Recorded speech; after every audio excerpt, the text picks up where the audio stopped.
ఆదరణే లేదయ్యా, అందుకే నీ దరి చేరానయ్యా.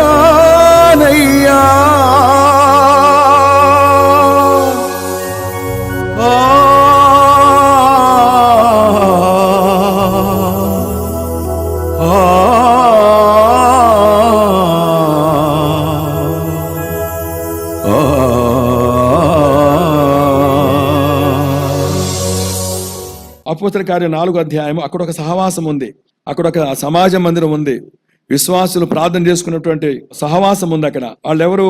విశ్వసించిన వారందరూ ఏక ఆత్మ కలిగిన వాళ్ళు. వాళ్ళ కలిగిన దానిలో ఏది కూడా తన అనుకునే వాళ్ళు కానీ ఏక మనసు ఉండాలట. ఆమేన్. ఏక మనసు. ఎవరి ఏక మనసు? అక్కకు ఒక మనసు ఉంటుంది, అన్నయ్యకు ఒక మనసు ఉంటుంది, సేవకుడికి ఒక మనసు ఉంటుంది. ఇప్పుడు ఎవరి మనసు ఏకీభవించాలి? అక్క అయినా అన్న అయినా సేవకుని మనసు ఏకీభవించాలి. మరి సేవకుడు ఎవరు మనసు ఏకీభవించాలి? దేవుని మనసు ఏకీభవించాలి. అది మాదిరికరమైనటువంటి సహవాసంగా ఉంటుంది, ఏకాత్మ కలిగిన సహవాసంగా ఉంటుంది, వర్ధిల్లే సహవాసంగా ఉంటుంది. హల్లు చెప్పండి నాయనా. విశ్వసించిన వారందరూ ఏకాత్మ దేవుని ఆత్మతో సేవకునితో ఏకీభించిన వాళ్ళుగా వాళ్ళు ఉంటారు. ఆమేన్. ఏకాత్మ కలిగిన వాళ్ళు. రెండోది, వాళ్ళకు కలిగింది ఏదైనా సరే సమిష్టిగా పంచుకునే వాళ్ళు, స్వార్థంతో నాదనుకునే వాళ్ళు కాదట. అంతేకాకుండా అక్కర ఎక్కడైతే ఉందో అక్కడల్లా పంచిపెట్టి బ్రతికేవాళ్ళట. మన సహవాసం కూడా అలా ఉండాలా? వాళ్ళ అక్కరంతా తీర్చలేమేమో, వాళ్ళ అవసరం అంతా తీర్చలేమేమో, కానీ దేవుడు చెబుతున్న మాట అక్కర కొలది తీర్చమన్నాడు. మన అక్కడ కొలది తీర్చలేకపోయినా, అక్కడంతా తీర్చలేకపోయినా, బట్ అక్కరతులు మాత్రము ఆదుకునే వాళ్ళంగా ఉండాలా. ఇది ఎక్కడి నుంచి వస్తుంది? ఒక్క మనసు ఉంటే వస్తుంది. ఏకాత్మ కలిగిన మనసు. ఆమేన్. దేవుని ఆత్మతో ఉండాలా. ఈ దేవుని యొక్క సేవకుని యొక్క మనసు ఏకీభవించాలా. ఒకే ఆత్మ ఒకే మనసు కలిగి ఉన్నట్లయితే అప్పుడు ఈ యొక్క సంఘానికి ఈ లక్షణాలు వస్తాయి. ఏంటది నాన్న? ఏది కూడా తమది అనుకోకుండా అందరూ కలిసి సమిష్టిగా పరిచర్య చేస్తారు, సమిష్టిగా పంచుకుంటారు. ఆమేన్. అలాగే వాళ్ళకు కలిగిన దానిలో ఎవరికైతే అక్కరత ఉందో ఆ అక్కరతలో వాళ్ళకు పంచిపెట్టే వాళ్ళుగా ఉండాలి అన్న సంగతిని మనం చూస్తూ ఉన్నాము. హల్లు చెప్పండి. ఇక్కడ ఎవరు ఎక్కువ లేదు, ఎవరో తక్కువ లేదు. ఒకరి బాధ మరొకరి బాధగా మారిపోతుంటుంది, ఒకరి సంతోషము మరొక సంతోషంగా మారిపోతూ ఉంటుంది. ఇక్కడ మాట చెప్తా మీ అందరికీ, దయచేసి అర్థం చేసుకోండి, ఆ నియమానికి కట్టుబడి ఉండండి. మన గృహాలలో చాలా మంది లెక్క చేయట్లా. ఇంకా మీరు లెక్క చేయకపోతే నేను చూస్తూ ఊరుకుండలేను, దాని తగ్గ మెజర్మెంట్ చూసుకోవాలి నేను, లేకపోతే సేవకునిగా ఉండలేను, ఆయన పని చెడగొట్టేవాడిని అవుతా నేను. నా మాట అర్థం చేసుకోండి. ఎవరికన్నా ఒక శుభం జరిగితే లేదా ఒక అశుభం జరిగితే ఖచ్చితంగా సంఘం అంతా అక్కడ ఉండాలా అనే మాట ఇక్కడ కనపట్లా. ఎక్కడ ఒక అశుభం జరుగుతుంటే అక్కడ ఉండాలి మనం అంతా వెళ్ళి. శుభం జరిగే వాళ్ళ దగ్గర ఉండటం కంటే అశుభం దగ్గర జరిగే వాళ్ళ దగ్గర ఉండడమే దేవుడు కోరుకున్నాడు. ఇప్పుడైనా నేను తీసుకున్నా, ప్లీజ్ ప్రాధాయపడుతున్నా. ఇది ఒక నిబంధనగా ఒక నియమంగా మనం పెట్టుకున్నా నాన్న. మన కొరికే, అది మన క్షేమం కొరికే, మన కుటుంబాలకు ఆదరణ కొరికే, మన ధైర్యం కొరికే నాన్న. హల్లు చెప్పండి. మన ఆదరణ కొరికే. రేపొద్దు నేను ఆ ఇంటికి వెళితే వాళ్ళు నా ఇంటికి వస్తారు కదా. ఆమేన్. నాకు తోచిందేదో నేను ఆదుకుంటే వాళ్ళు నన్ను ఆదుకుంటారు కదా. ఏమి చేయలేకపోవచ్చు, వచ్చి కూర్చుంటే చాలు. అక్కడ చాలా మంది ఒక చిన్న కారణాన్ని ఆసరా చేసుకుంటున్నారు. నేనేమి ఇవ్వలేను కదా, నేనేమి చేయలేను కదా, నేను వచ్చి ఉపయోగం ఏంటి, అందుకని రావట్లేదు. ఇది చాలా తప్పించుకునే వ్యవహారం. అది ఏంటది? అలా తప్పించుకున్న మార్గాలు ఎతకబాకండానా. నువ్వు ఇచ్చేది కాదు అక్కడ కావాల్సింది, నువ్వు చేసేది కాదు కావాల్సింది, అక్కడ నువ్వు ఉండడం కావాలి. అక్కడ ప్రాధాయపడుతున్నానా. ఎంతమందికి ఇష్టపడతారో నేను చెప్పిన ఈ నియమానికి. ఎక్కడ శుభం జరిగినా, శుభం జరిగే దగ్గర ఒకవేళ నువ్వు ఆలస్యంగా వచ్చినా పర్వాలేదు కానీ, అటు ఇటుగా వచ్చినా పర్వాలేదు కానీ, అశుభం దగ్గర ఖచ్చితంగా మనం ఉండాలా. ఎంతమంది ఈ నియమానికి ఇష్టపడతారో వాళ్ళందరూ గట్టిగా వందనాలు చెప్పండి. కనుక సమిష్టిగా మనం పంచుకోవాలి. బాధ అయినా పంచుకోవాలి, సంతోషమైన పంచుకోవాలి, అక్కర్లు కూడా పంచుకోవాలి. అట్టి స్థితిలోనికి దేవుడు మనం తీసుకెళ్లాలంటే మనందరికీ ఒకే ఆత్మ కలిగి ఉండాలా, దేవుని ఆత్మ కలిగి ఉండాలి, ఒకే మనసు కలిగి ఉండాలా, దేవుని మనసు సేవకుని మనసుతో ఏకీపించి ఉండాలా. ఆమేన్. ఇలాంటి పరిస్థితులు లేకుండా ఇక్కడ ఒక సమాజ మందిరం ఉంది. ఎక్కడ నాన్న? లూకాసు వార్తలో 13వ అధ్యాయంలో ఒక సహవాసం ఉంది. అక్కడ అధికారుల పెత్తనమేనంట. సమాజ మందిరంలో పెద్దలు ఉంటారట, లేదా అధికారులు ఉంటారంట, వాళ్ళ పెత్తనమేనంట. వాళ్ళకు తెలియకుండా ఏమి జరగడానికి వీలు లేదట. ఆ సమాజ మందిరంలో సడన్ గా ప్రభు వచ్చాడు. ఆ ప్రభు వచ్చి బోధిస్తున్నారట. ఎప్పటిలాగానే ఒక స్త్రీ ఉందట, 18 సంవత్సరాలుగా ఆ సమాజ మందిరానికి వస్తుందట. ఆమె ఎన్ని సంవత్సరాలైనా 18 సంవత్సరాలుగా సమాజ మందిరానికి వస్తుంది. ఏంటి ఆమె స్థితి అంటే, ఆమె వంగిపోయింది, పూర్తిగా వంగిపోయిందట. గూని అంటారు కదా, గూని వచ్చి పూర్తిగా పైన ఏదో గడ్డలాగా పెరిగిపోయి పైకి లేద్దామంటే ఈ గడ్డ అడ్డు పడిపోద్ది. ఈ గడ్డ వెనక పెద్ద గడ్డలాగా ఫామ్ అయ్యి అది పైకి లేద్దామంటే బహుశా ఆ క్యాన్సర్ గడ్డో తెలియదు, కానీ పైకి లేవలే స్థితిలో ఉంది. లేస్తే అది పట్టేస్తుంది. ఇక ఎప్పుడు పర్మనెంట్ గా ఆమె పూర్తిగా వంగిపోయింది. పైకి చూసినటువంటి అనుభవాలు ఎన్నడూ లేదు. ఎవరికి? ఆ సహోదరికి. పేరు చెప్పాడా? పేరు చెప్పలా. ఎవరన్నాడు? 18 సంవత్సరాలుగా బలహీనపరచబడిన దయ్యము పేరేంటి చెప్పండి? బలహీన పరచు దయ్యము పట్టిన స్త్రీ ఆమె పేరు. హలో చెప్పండి. ఆమె మామూలుగానే గుడికొచ్చింది. గడ్డ ఉండడం అనేది, గూని రావడం అనేది, వంగిపోవడం అనేది ఎందుకో తెలుసా? ఈ ఆత్మ వలనేనంట. ఈ బలహీన పరిచే ఆత్మ ఆమెకు పట్టడం వల్ల ఆమె జీవితం ఎలా మారిపోయింది? వంగిపోయిన బతుకులైపోయింది. కిందకే చూసి అనుభవం చేసింది. పైన ఏముందో, పైకి ఏముంటుందో, పైన ఎవరున్నారో ఎలా తలెత్తి చూసి అనుభవం లేనే. హలో చెప్పండి నాన్న. బలహీన పరిచే దయ్యపు ఆత్మ పవర్ చూసారా? దానికి ఆ పవర్ ఉంటుందా? మాట్లాడలా. ఏ పవర్ అది? కిందే చూసే అనుభవం. నేల చూపులే ఎంతసేపు, కింద భూమి మీద కోరికలే. కింద చూడడం అంటే అర్థం కావట్లే మీకు. కింద చూడడం అంటే భూమి మీద చూపులే. ఈ భూమి మీద నేత్రాశలు, ఈ భూమి మీద శరీరాశలు, ఈ భూమి మీద సంపాదనలు, ధనాశలు, భూమి మీద బ్రతికే తప్ప దేవుని వైపు చూసే బ్రతుకు కాదట. అర్థమైంది నానా?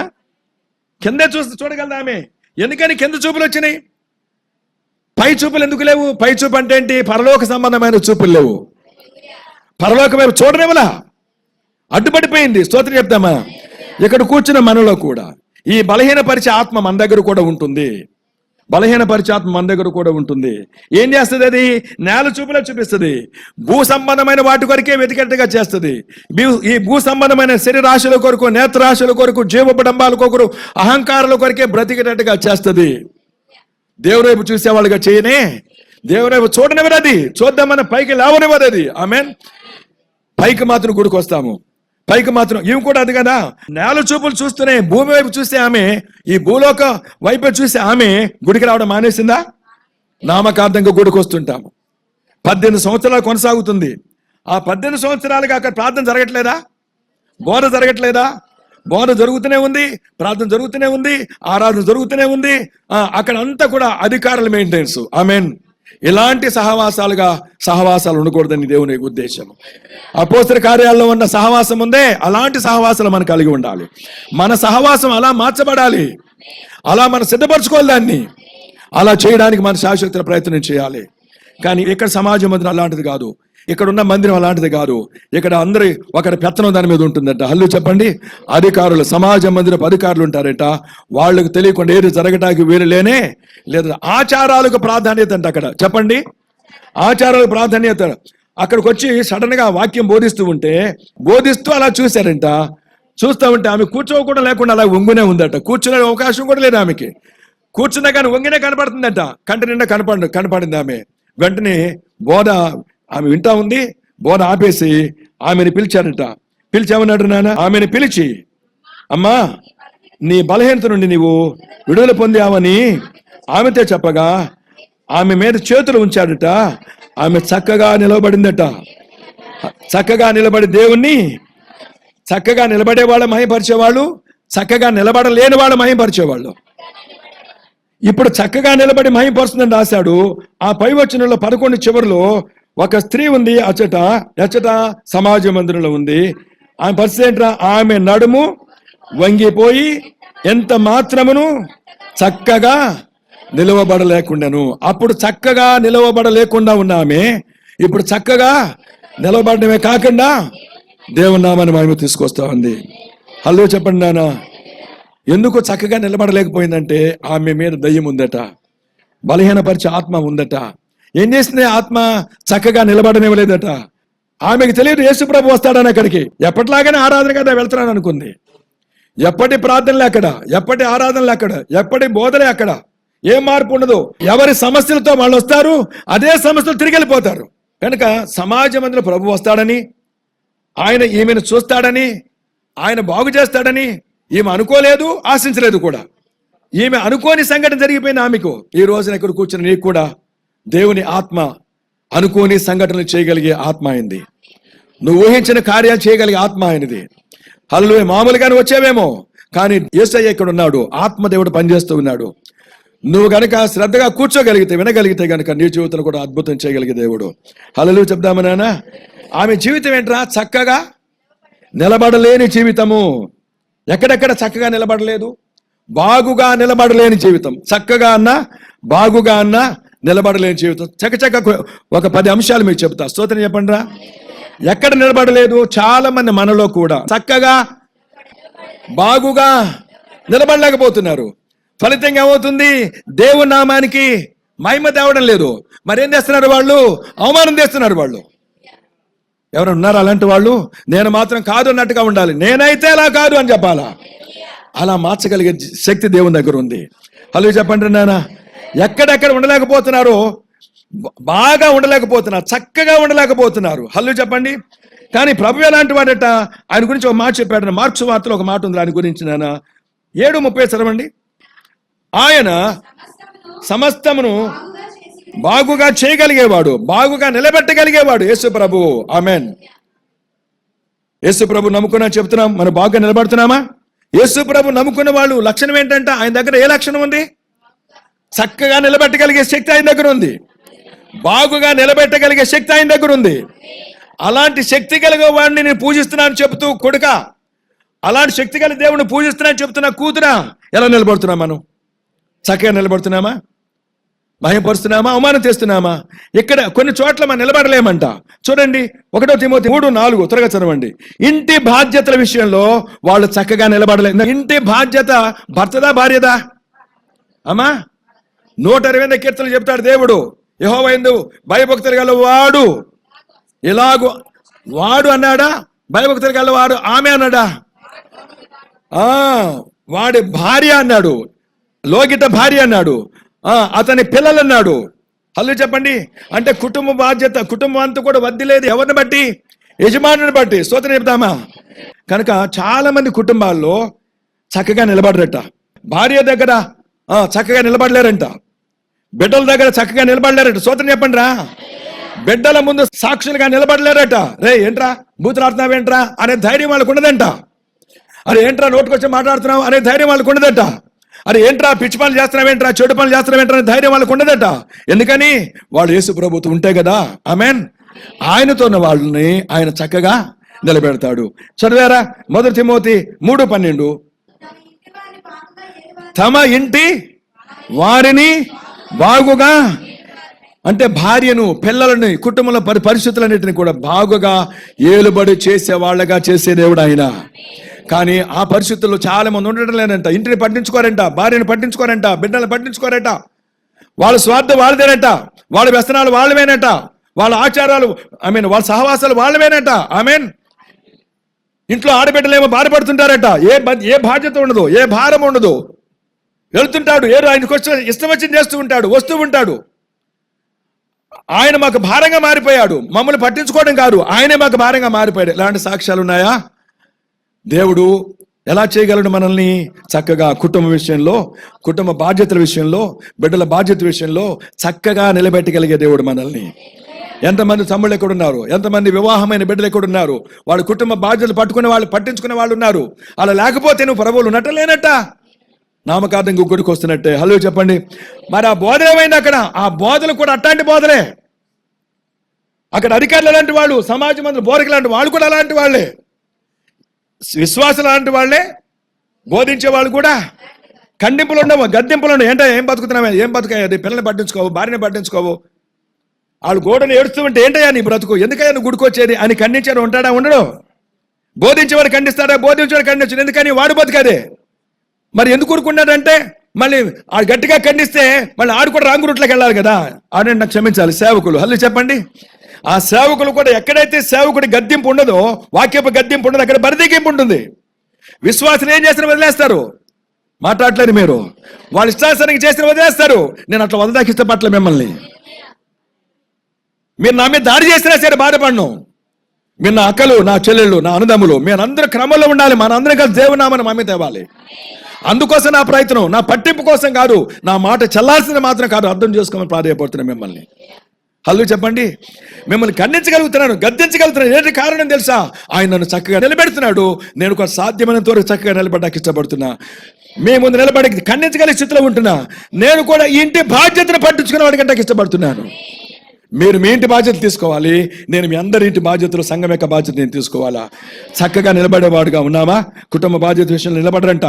అలాగే దేవుని ఇంటి పరిచర్యలో కూడా సరిగా ఉండరంట. 1 తిమోతి 3:13 పరిచారకులుగా ఉంటారు, ఆ పనిని బాగా నెరవేర్చినట్టు వందనాలు చెప్పండి. యేసయ్య అన్నాడు, మీరే వారికి భోజనం పెట్టమన్నాడు.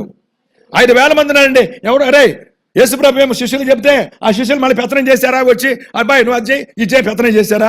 యేసుప్రభు చెప్పగానే 5గురు ఒళ్ళు వంచి వాళ్ళు ఒళ్ళు నొప్పుల చెడుగా పరిచయం చేశారు వాళ్ళు. హల్లు చెప్పండి. ఇంతమంది బిడ్డలుగా మన ఇక్కడ ఉన్నప్పుడు, ఇంత పరిచయం మన ముందున్నప్పుడు, ఈ పరిచయంలో పాల్గొనడానికి బాధ్యత మనకి ఇవ్వలేదా? ఆ బాధ్యత లేని వాళ్ళగా రావడమే మీకు ఎవరో ఇక్కడ గెస్ట్లు ఉన్నట్టు, మీ పాళ్ళేళ్ళు ఇక్కడ ఉన్నట్టు అనేది భావించవద్దు. నా అక్క చెల్లెలుగా మాట్లాడుతున్నా. మీ పాళ్ళేళ్ళు ఇక్కడ ఉన్నట్టు, మీకు వాళ్ళు రుణపడి ఉన్నట్టు, మీరు ఏదో గెస్ట్లుగా ఉన్నట్టు కాదు. ఇది మన సహవాసము. మనందరం కలిసి కష్టపడుకోవాలి. ఇక్కడ నా వంతు కాదు, వాళ్ళ వంతు కాదు బాబా. నువ్వు ఖాళీ ఉంటే చేయరా, నీకు ఆశీర్వాదం బాబా. నీ ఆశీర్వాదం కొన్ని పరిచర్య చేయి ఇక్కడ. ఆమేన్. పరిచర్య, దేవుని ఇంటిలో పరిచర్యలు కూడా సరిగ్గా నిలబడరట. ఎందుకని?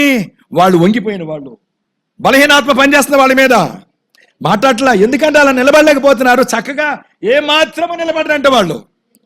ఎన్నిసార్లు చెప్పు, ఆయన మాత్రం లేదా ఆవిడ మాత్రం అసలు వినదు. ఎందుకన్నా ఏ మాత్రము లొంగని జీవితము, పూర్తిగా సాతానుకు లోబడిపోయిన జీవితము. హల్లు చెప్పండి. వాళ్ళు చక్కగా నిలబడాలని దేవుడు కోరుకుంటున్నాడు. ఎక్కడ నిలబడాలని? నీ ఇంటి బాధ్యతలో చక్కగా నిలబడాలని. కూతురువైనా, తండ్రివైనా, తల్లివైనా నీ బిడ్డల బాధ్యతల విషయంలో చక్కగా నిలబడాలని దేవుడు కోరుకుంటున్నాడు. ఆయన చక్కగా నిలబెట్టే దేవుడు. ఆయన పూజించిన వాళ్ళ ఉండాలా? ఉంటున్నావా? వంగిపోయావా? ఇంట్లో అవమానాలు చూసి వాళ్ళందరూ కూడా ఆడు చూడరా వచ్చిన రూపాయలు తాగేస్తూ ఉంటాడు, ఇంటిని పట్టించుకోవడానికి చెడ్డ సాక్ష్యాలు ఉన్నాయి అన్ని జనాల మధ్యలో. మనకి ఏ సాక్ష్యం ఉంది? రెండవది, ఏ పని? దేవుని ఇంటి పరిచర్యలో బాగుగా నెరవేర్చే వాళ్ళ, నెరవేర్చిన వాళ్ళ? హల్లు చెప్పండి నాయన. ఆయన నమ్ముకున్న బిడ్డలము. అదే దయ్యం ఉంటే నెరవేర్చరు. బలహీన ఆత్మ పట్టినటువంటి బిడ్డలు అయితే నెరవేర్చరు. ఇప్పుడు ఈ రోజున దేవుడు దీవించి పరిచర్య దేవుని బాధ్యత మనకి ఇచ్చాడు. ఆ పరిచర్య బాధ్యత చక్కగా నెరవేర్చే వాళ్ళగా ఉండాలి. ఆమె చెప్పండి. ఎంతమంది నెరవేరుస్తారు ఈ రోజున? యేసయ్య నమ్ముకున్న వాళ్ళందరినీ చక్కగా చేయగలడు. ఆయన నమ్ముకున్న కూతురువేనా? ఆయన నమ్ముకున్న ఈ రోజు దేవుడు నీతో మాట్లాడుతుండగా లోబడిపోతావా? చక్కగా నిలబడు పరిచర్యలో. అలాగే నాన్న దేవుని సన్నిధిలో బాగుగా చక్కగా నోరు తెరవాలట. స్తోత్రం చెప్పండి నాన్న. అదే స్తోత్రం చెప్పడే నోరు తెరవడం అంటే, వందనాలు చెప్పడే నోరు తెరవడం అంటే, పాటలు పాడటమే నోరు తెరవడం అంటే, ఆరాధించడమే నోరు తెరవడం అంటే. మోగాళ్ళకి వెళ్ళిపోతే ఎట్లా? యేసుప్రభు నీలో ఉంటే మోగవాడిగా ఉండగలవా? యేసుప్రభు నీలో ఉంటే నోరు బాగా తెరవలేవా? ఆయన బాగుగా నోరు తెరిచేవాళ్ళట వాళ్ళు. స్తోత్రం చెప్పండి. 1, నీ ఇంటి బాధ్యత విషయంలో బాగుగా ఉండాలా. 2, దేవునింటి పరిచర్యలో బాగుగా పరిచర్య చేయాలా. 3, దేవుని సన్నిధిలో నోరు బాగుగా తెరిచి స్తుతించాలా, ఆరాధించాలా, ప్రార్థన చేయాలా. అందుకే ప్రభు దగ్గరికి రావాలి. ప్రభు దగ్గరకు వచ్చిన వాళ్ళు ఎవరిని కూడా నోరు మోసుకుని కూర్చునేవాడు దేవుడు. మరి నువ్వు నోరు మోసి కూర్చున్నావేంటి కారణం? నీ మీద కూడా పనిచేస్తుందా? ఏ ఆత్మ? దయ్యం పట్టిన ఆత్మ. హల్లు చెప్పండి నాన్న. అలా దయ్యం పట్టిన వాళ్ళు నోరు తెరవలేరు ఇక్కడ. ఆ దయ్యం పట్టిన వాళ్ళు పాటలు పాడలేరు. ఆ దయ్యం పట్టిన వాళ్ళు స్తుతించలేరు. ఆ దయ్యపు ఆత్మ తొలగిపోవును గాక. ఆయన బిడ్డలుగా ఉన్న మనందరి మీద యేసునామములు దురాత్మలు తొలగిపోవును గాక. 4, బలిపీఠములో కట్టెలన్నీ చక్కగా అమర్చబడాలట. బలిపీఠము అనగా దేవుని సన్నిధానంలో కట్టెలన్నీ కూడా చక్కగా స్తోత్రం చెప్పాలా. ఆయన బాగుగా చేయగలిగే దేవుడు. హల్లెలూయా. చక్కగా నిలబెట్టగలిగే దేవుడు. ఇక్కడ కూర్చొని మనం అందరము కట్టెలము. దేవుని సన్నిధి బలిపీఠము. స్తోత్రం చెప్పండి.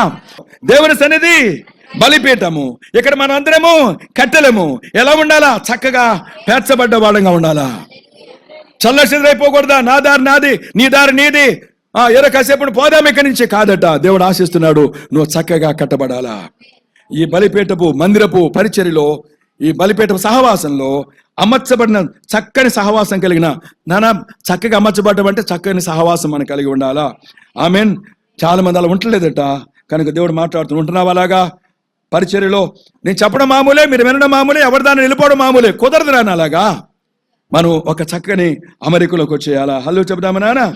అలాగే నాన్న కీర్తన 64:9 మనుషులందరూ భయము కలిగి ఆ దేవుని కార్యములు తెలియచేయుదురు. ఆ ఆయన కార్యములు చక్కగా యోచించుకొందురు. స్తోత్రం చెప్పాలా?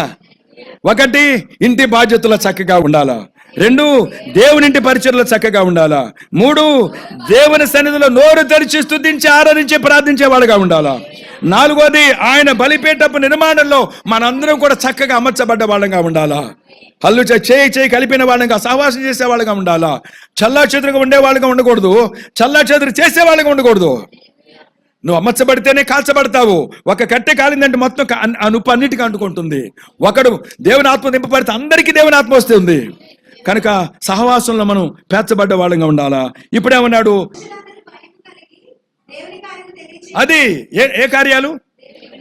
ఆయన కార్యములను ఇంకా కార్యములు చక్కగా ఆయన కార్యాలను ఏం చేయాలంటే మనము చక్కగా యోచించడం అంటే ఏంటి? ఆలోచన, ప్లానింగ్. మనకెందుకంటే పాస్టర్ గారు చూసుకుంటాడు. ఇలాంటి వాళ్ళు ఆయన నమ్ముకున్న వాళ్ళు కాదు. అలాంటి వాళ్ళ మీద ఏ ఆత్మ ఉన్నట్టు? బలహీన పరిచయ ఆత్మ వాళ్ళ దగ్గర ఉంది. అందుకనే వాళ్ళు ఈ స్థితిలో బ్రతుకుతూ ఉంటారు. ఆమెన్. కాబట్టి దేవుని ఆత్మ కలిగిన వాళ్ళం ఆయన మనం చక్కగా నిలబెట్టేస్తాడు. కాబట్టి ఆయన కార్యాలను యోచించే వాళ్ళకి ఉండాలి, ఆలోచన చేసే వాళ్ళకి ఉండాలి. అమ్మ మీటింగ్ ఉందిరా, అందరం కలిసి ఆలోచించాలరా, రండి అంటే అయ్యగారు చెప్పాడు వెళ్దామనే భావన ఉండాలి. కానీ ఆయన అడ్డ చెబుతాడారా, ఇది దురాత్మ పట్టిన జీవితం. అది అలాంటి ఎవరు చెప్పనా? ఎంతసేపు ఈ భూమి దానికోసం బ్రతికే వాళ్ళు, ఇక్కడ సంపాదనే. వాళ్ళు బ్రతుకంతా భూమి అనుకుంటారు.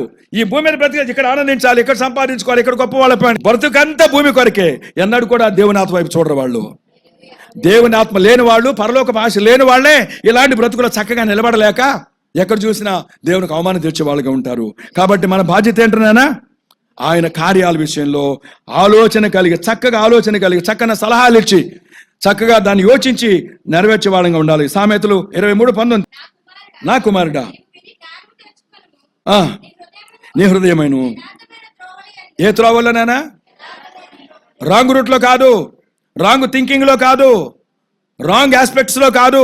ఆమెన్. యథార్థమైన త్రోవల్లో చక్కగా నడుచుకోవాలి. వంకర త్రోవలు యెషయా 46:16 వంకర త్రోవలు ఉంటాయంట. యథార్థమైన త్రోవలు, వంకర త్రోవలు. సూత్రం చెప్పండి. సహజంగా మనం అందరం వంకర త్రోవల్లో ఉంటాం, నేర్చుకున్నాం ఇప్పటిదాకా. వంకర త్రోవలో ఉంటే నేర్చుకున్నాం మనం ఇప్పటిదాకా. యథార్థ త్రోవలు చెబుతుంటే మీ బాధ కలుగుతుంది. అది కాదు ఇలా చేయాలని చెబుతుంటే ఆ వంకరతనాన్ని బెండి తీసి స్ట్రైట్ మార్గంగా చేస్తామంటే బాధపడుతున్నారు మీరు. నేను చెప్తే వింటలా, బయట వాళ్ళు ఎవరే చెబుతుంటే నిజమేనన్నయ్య నువ్వు చెప్పిందే వాళ్ళు కూడా చెప్తున్నారు అంటున్నారు తప్ప నేను ఎట్ట కనపడుతున్నాను మీకు? నాన్న వాక్యం చదవడానికి కనపడుతున్నానా? వాక్యం నాకు తెలియనట్టుగా చెప్తున్నానా? నా స్వార్థం కూడా చెప్పే వాళ్ళకి కనపడుతున్నానా? వాక్యం అంటే తెలియక ఏదో అక్కడక్కడ నేర్చుకుని చెప్తున్నాను అనుకుంటున్నారా? ఆమెన్. నేను ఎంతోగా చదువుకునేవాడిని కదా మీకు చెప్పేవాడిని. హల్లు చెప్పండి రా. వాక్యపు పిచ్చాళ్ళం మనం, వాక్యపు పిచ్చాళ్ళం. వాక్యం లేని చేయం అసలు. కాబట్టి వంకర త్రోవలేవో, యథార్థమైన త్రోవలేవో సావుకుడు తెలుసు, దేవుడు తెలియజేస్తుంటాడు. వాటిని తెలియజేస్తున్నప్పుడు మీరు అనుసరించాలి తప్ప దాన్ని మళ్ళా వేరే ఆలోచన వెళ్ళకూడదు. చాలా మంది ఇక్కడ కూర్చున్న వాళ్ళు నేను చెప్పేవి అంగీకరించట్లేదు, కానీ బయట ఎక్కడెక్కడో చూసి వచ్చి నిజమేనండి అన్నయ్య చెప్పే వాళ్ళు కూడా చెప్తున్నారండి. హల్లు చెప్పండి. అంటే అన్నయ్య వాళ్ళ దగ్గర నేర్చుకున్నాడా? దేవుని దగ్గర నేర్చుకున్నాడు, వాక్యంలో నుంచి నేర్చుకున్నాడు. నేను అవే మీకు చెప్తున్నాడు. మీరు అన్నయ్య దగ్గర నుంచి నేర్చుకునే ప్రయత్నం చేయాలి, లేదా దేవుని దగ్గర నుంచి వాక్యం నేర్చుకుని తయారు చేయాలి. సో యథార్థమైన త్రోవల్లో చక్కగా ఉండాలి, వంకర త్రోవల్లో నడవలేకుండా ఉండాలి. స్తోత్రం చెప్దామా? గలతీ 6:12 స్తోత్రం చెప్పండి. శరీర విషయంలో చక్కగా ఉండాలట. ఎక్కడ జాగ్రత్తగా ఉండాలి మనం? శరీర కార్యాల విషయంలో. ఎంత క్లియర్గా కనపడుతుంది అక్కడ. ఆయన నమ్ముకున్న వాళ్ళు, ఆయన ఆత్మచేత నింపబడ్డ వాళ్ళు దీనికి ప్రాధాన్యత ఇచ్చేవాళ్ళు కాదు. దేనికి? శరీర కార్యాలకు ప్రాధాన్యత ఇచ్చేవాళ్ళు కాదు. శరీర కార్యములు ఏవనగా స్పష్టమై ఉన్నాయని గలతీ పత్రిక 5:19 చదువు ఒకసారి. శరీర కార్యములు స్పష్టంగా ఉన్నాయని అవేవనగా జాగ్రత్తము, జాగ్రత్తగా ఉండాలి, చక్కగా గాఢంగా ఉండాల్సింది. కానీ చాలా మంది అక్కడే చక్కగా ఉంటున్నారు. జాగ్రత్తము, అపవిత్రత, కామకత్వము, విగ్రహారాధన, అభిచారము, ద్వేషము, కలహాలు, మత్సరము, క్రోధములు, కక్షలు, భేదములు, విమతములు, అసూయలు, మత్తతలు, అల్లరితో కూడిన ఆటపాటలు. ఇవన్నీ వంకర త్రోవలు. వీటి విషయంలో జాగ్రత్తగా ఉండని దేవుడు చెప్తున్నాడు. స్తోత్రం చెప్పండి నాన్న.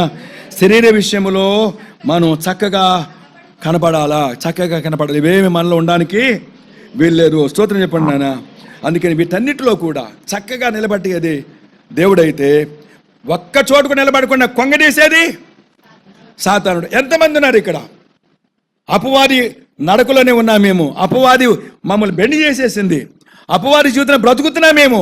ఇంకా మా బ్రతుకంత కింద చూపులే తప్ప పరలోకం ఉందట, దేవుడు ఉన్నాడట. ఏదో ఆచారంగా వస్తున్నామంతే మనం ఇక్కడికి. ఆయన పరిశుద్ధత కోసం, ఆయన పవిత్రత కోసం, ఆయన నీతి కోసం, ఆయన రాజ్యం కోసం ప్రయాసపడని భావన ఎంతమందికి ఉందో నాకు తెలియదు. ఈరోజు దేవుడు పిలుస్తున్నాడు.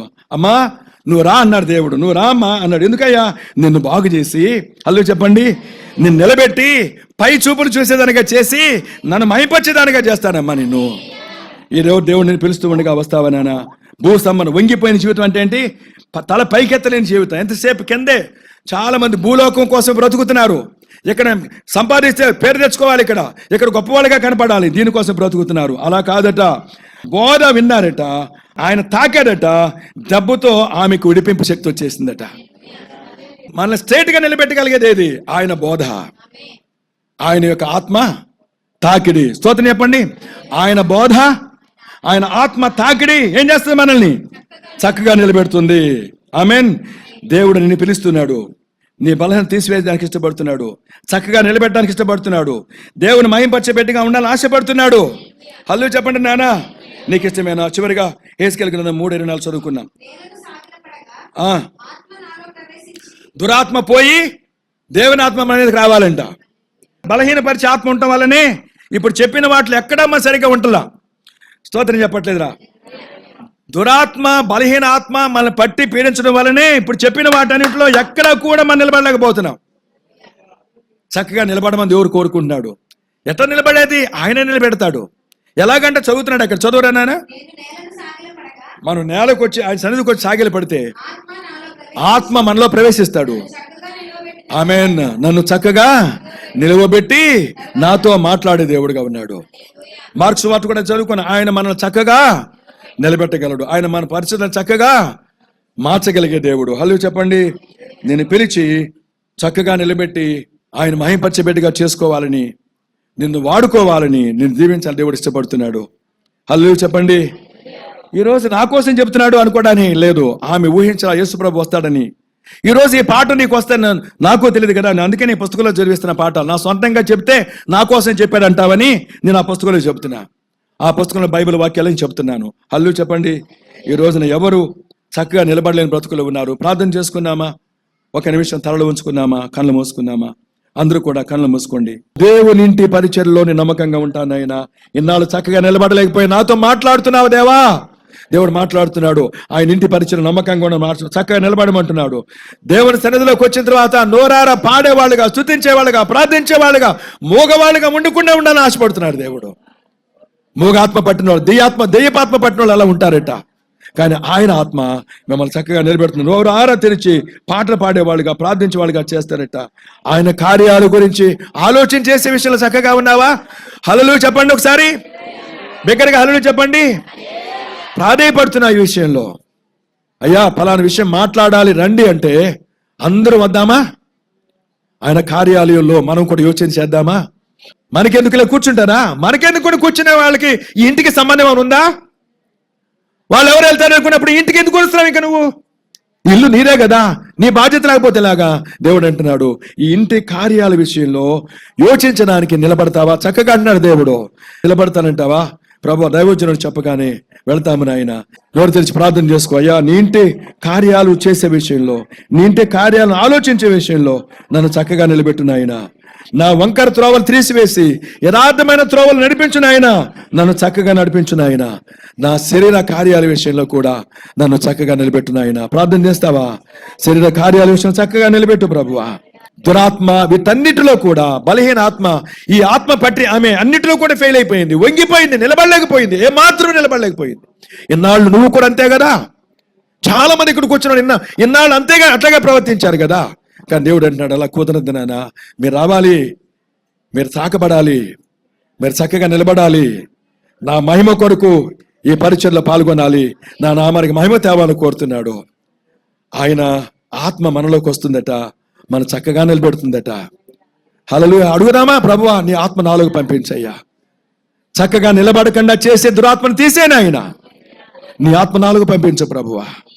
అయ్యా అన్నిటినీ బాగుగా చక్కగా చేయగలిగే నీ ఆత్మ నాకు దయచేయను ఆయన, ప్రతి చోట నీ సాక్షిగా ఉండే కృప దయచేయను ఆయన. యేసు నామములో వేడుకుంటున్నాము తండ్రి.